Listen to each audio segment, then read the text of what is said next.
I didn't think an accident could take everything from me. I thought it would just take my ability to walk. I was wrong. It took much more than that. Before that day, my life was simple, not perfect, but stable. I had a routine, a direction, a future I was building step by step, and I had her. She wasn't just my girlfriend, she was my peace, the one person who made everything feel worth it. We used to talk about the future like it was guaranteed, trips we would take, a home we would build, a life that felt so close, we could almost touch it. And then, in 1 second, everything changed. I don't even remember the impact clearly, just flashes, noise, pain, and then darkness. When I woke up, the world felt different, quieter, heavier. The doctor was standing there, serious, careful with his words. "You're lucky to be alive," he said. I didn't feel lucky.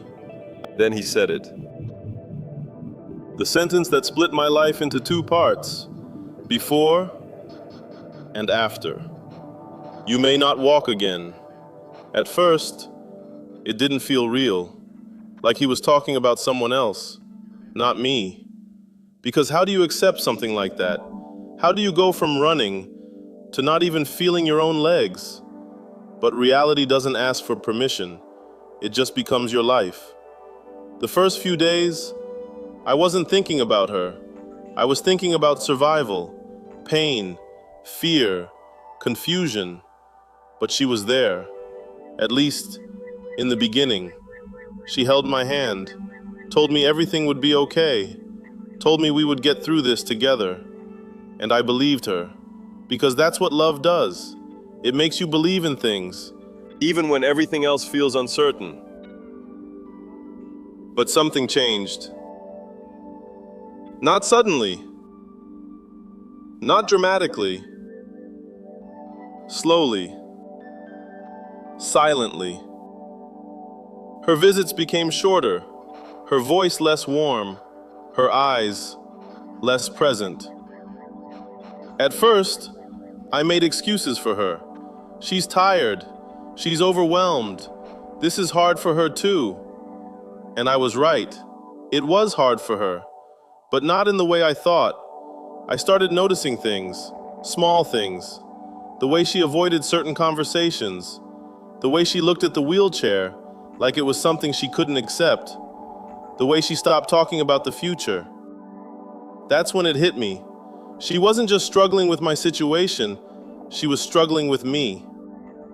One day, I asked her directly, "Are you okay?" She smiled, said, "Of course." But her eyes said something else. And sometimes, eyes tell the truth words try to hide.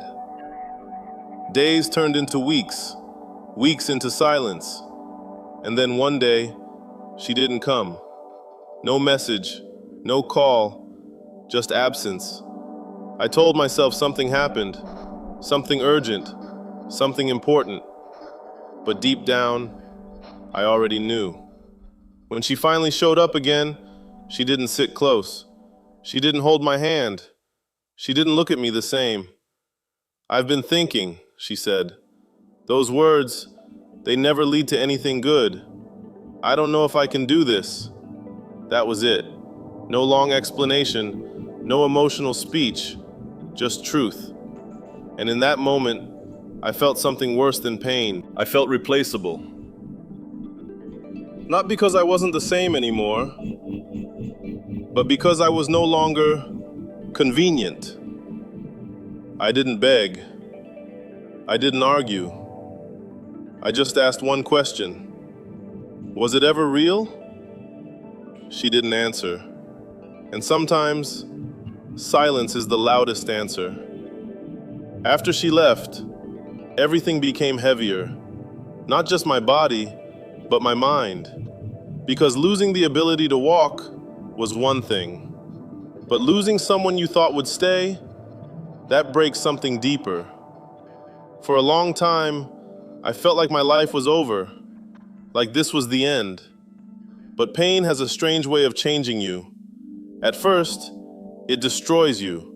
Then, if you survive it, it rebuilds you.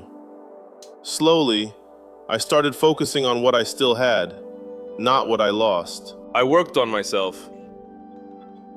Mentally, emotionally, physically, as much as I could. I stopped asking, why did this happen to me? And started asking, what can I become now? That question changed everything. Months passed, and I became stronger. Not the same, but stronger in a different way. And then one day, I saw her again, by accident. She looked the same, but I didn't. She looked at me like she didn't expect to see this version of me. Confident, calm, unbreakable. She tried to talk, tried to reconnect, but I realized something in that moment. She didn't leave me because I was broken. She left because she couldn't handle strength that didn't look the way she expected. And I didn't feel anger. I felt clarity. Because my life didn't end that day. It just changed direction. So no, I didn't lose everything in that accident. I lost the people who were never meant to stay. And sometimes, that's not a loss. It's freedom. Now let me ask you, if everything in your life changed tomorrow, who would still be standing next to you? And more importantly, would you still stand for yourself? Think about it. Because life doesn't test you when things are easy. It reveals people when things fall apart.